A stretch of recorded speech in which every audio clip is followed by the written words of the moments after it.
Why are so many stores shutting down?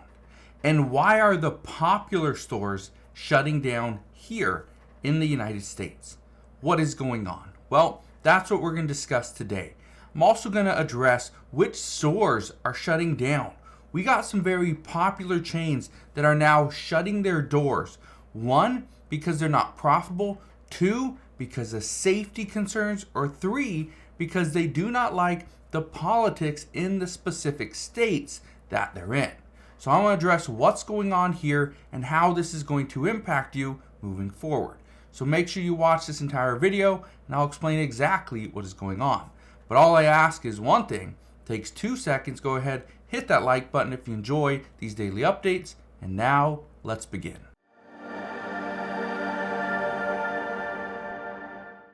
So first off, what are the stores that are shutting down? Well, let's address some of these.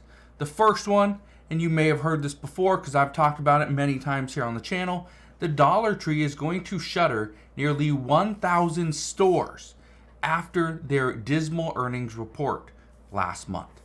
Yeah.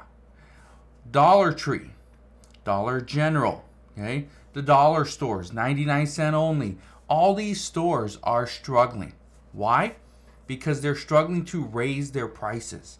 Keep in mind that the Dollar Tree, they came about and they grew and they got really big because people knew they could go to that store, pick up one item, and it cost $1. Now, they are selling items for about $7. You cannot call yourself the Dollar Tree, but yet you're selling items for $7. That is not how it works. Now, a lot of people are pushing back by this, but some people are still going. The issue, though, is yes, people are not buying from the Dollar Tree because their items are more expensive. They could go to a place like Walmart and get a similar item and pay less money. Now, at the end of this list, there's a convenience store. It's America's largest convenience store. They are now shutting down, I believe, like 250 locations. It's America's largest convenience store. You may know who it is, but I'll talk about that in just a moment. Another one, another big one, Walgreens. Walgreens is going to close a significant number of U.S. stores. Okay, they are planning on closing unprofitable locations. We've heard about this before. We've seen this in California and New York, where Walgreens and other pharmacies have shut down due to safety concerns. But now they are saying they have to close down more stores, not because of safety, but because it's unprofitable. They have to shut these stores so that the company remains profitable. Yeah, that's where we're at. But again, it's not just Walgreens either. Rite Aid is another one. Rite Aid is closing 10 more stores in just Ohio. Okay, they're closing 150 stores. That is in Ohio. It's in one state. That is where things are getting very tough, is in the retail space. And think about this for a second. You go to Rite Aid, you go to Walgreens. Why do you go there? Is it for groceries? Is it to buy clothing? Is it to, develop pictures? No, in most cases you're going to Rite Aid and Walgreens to get medication. But now Amazon has that medication. You can order it from Amazon. In many cases, it will be to your door the next day. But in some cases, it will be there within hours. Yeah, you could get that medication within hours if you live in a major city. That's why Walgreens and Rite Aid are struggling. Why would somebody that's not feeling good, that's sick, want to go out into the store or get in their car, drive 5, 10, 15, 25 minutes to get to the store, buy the item that they need, well, look for it first, buy it, drive 5, 10, 15, 20, 25 minutes back home, and then finally take the medicine. It might be easier just to order it from Amazon. That's exactly what's happening. But again, that's not the only store that's shutting down. Look at this one. Big Lots. Big Lots plans to close 35 to 40 stores this year amid the doubt that the company can even survive. That's the big one.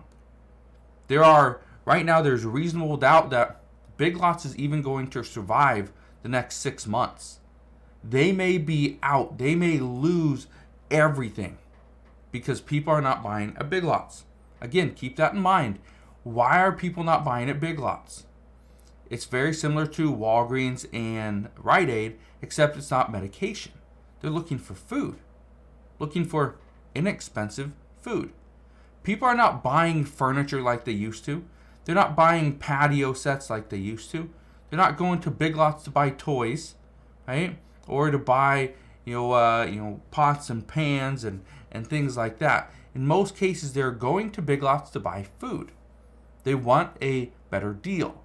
The problem is Big Lots doesn't have a large selection. So if they don't have a large selection, then people might not get what they want. Now, here's the store, the convenience store I want to talk about. This is the big one. Look at this.